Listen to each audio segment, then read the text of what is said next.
los momentos bisagra de la historia, los momentos que dividen el transcurso del devenir histórico en un antes y un después, se caracterizan por una cosa: las grandes mutaciones, los grandes cambios se dan de manera rápida. Lo que en circunstancias de normalidad puede demorar años, las decisiones y los cambios en tiempos de crisis apenas se hacen en horas. La gran interrogante en estos tiempos de pandemia es si los cambios que se están dando en el ámbito o en los distintos ámbitos de la vida se van a quedar para siempre, o que cuando se halle la vacuna vamos a retornar a las antiguas prácticas.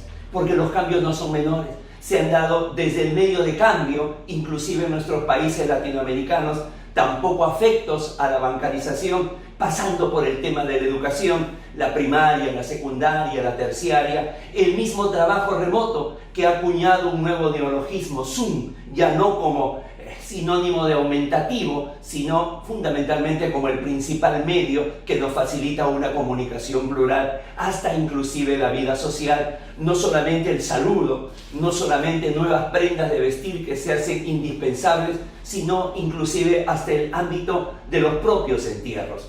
Es por eso que cuando recalamos en el derecho podemos ver de que los congresos de nuestros países realizan sesiones virtuales y los poderes judiciales audiencias virtuales. A partir de ello viene un interrogante debido a una serie de noticias que comienzan a llegar casi de manera diaria. La pregunta es, ¿realmente son constitucionales las audiencias virtuales? Soy Guido Aguilar Grados y este es el programa 156 de Tribuna Constitucional. ¿Las audiencias virtuales son constitucionales? No olvide suscribirse, no olvide difundir. Empezamos ya. En la segunda semana de julio, 3 noticias relacionadas al tema fueron cayendo como catarata una detrás de otra. La primera señalaba este titular: la Corte colombiana declara inconstitucional las sesiones virtuales del Congreso. Evidentemente esto, que ya es una práctica, que los poderes legislativos se reúnen en sesiones virtuales, evidentemente llevó a que recorriera la noticia como pólvora en pasto seco. Y en realidad era una noticia errada, si quieren, sin ningún filtro, falsa.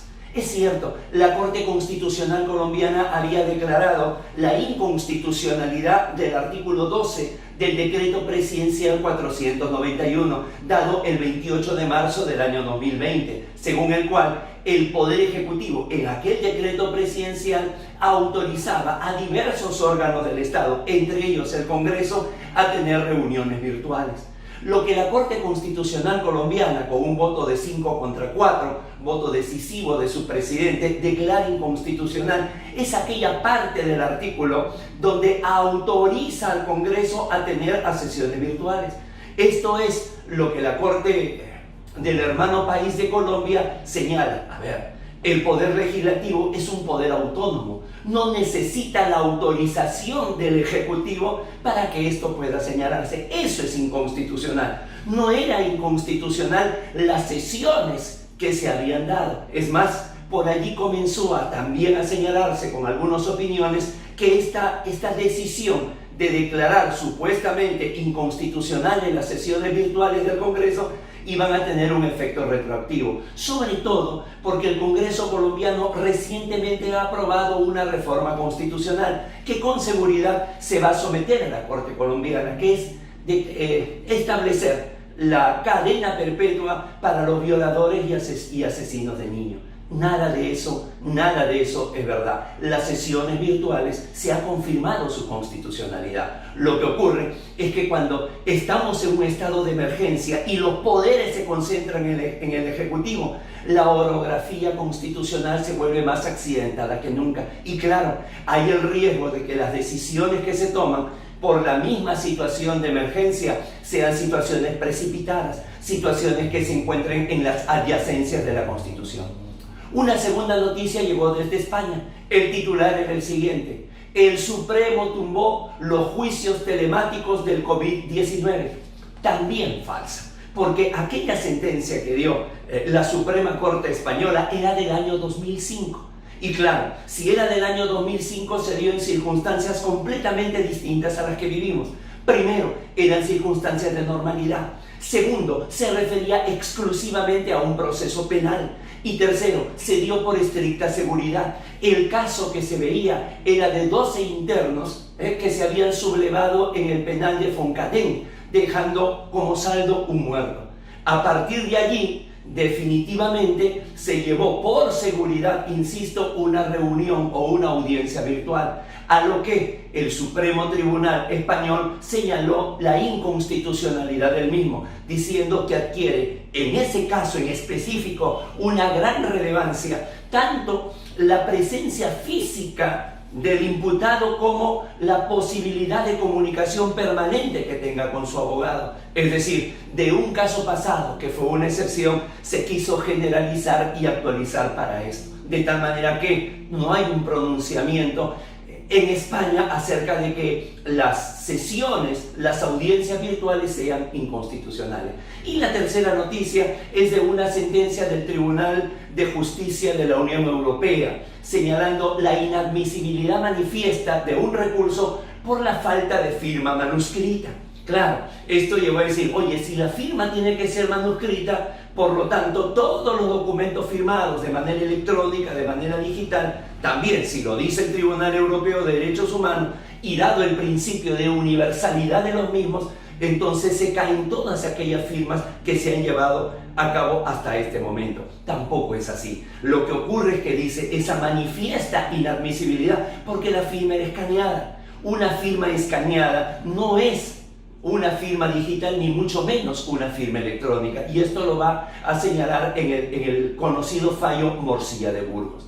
Por eso, estas tres noticias, insisto, ¿no?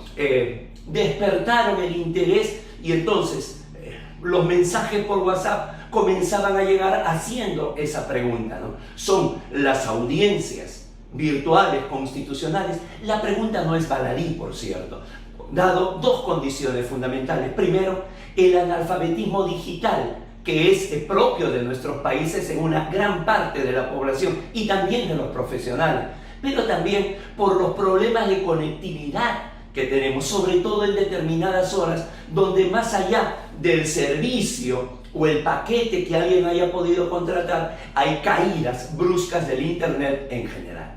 Sin embargo, ya el Tribunal Constitucional peruano, si bien es cierto, no de una manera frontal, directa por este tema, pero sí en un proceso de habeas corpus, el 2738 del año 2014, un expediente que viene de ICA, se pronunció. Pero insisto, se pronunció acerca de un proceso penal, en el cual la inmediación judicial, como todos sabemos, es determinante, primero, para la valoración de las pruebas. Esto es muy importante, la captación que pueda hacer el juez, y segundo, para el derecho de defensa. Por eso, los más importantes procesalistas del mundo, digamos los que ya son bastante grandes en edad, justamente se niegan a reconocer que virtualmente se pueda tener la misma efectividad que se tiene en una audiencia mediante la inmediación.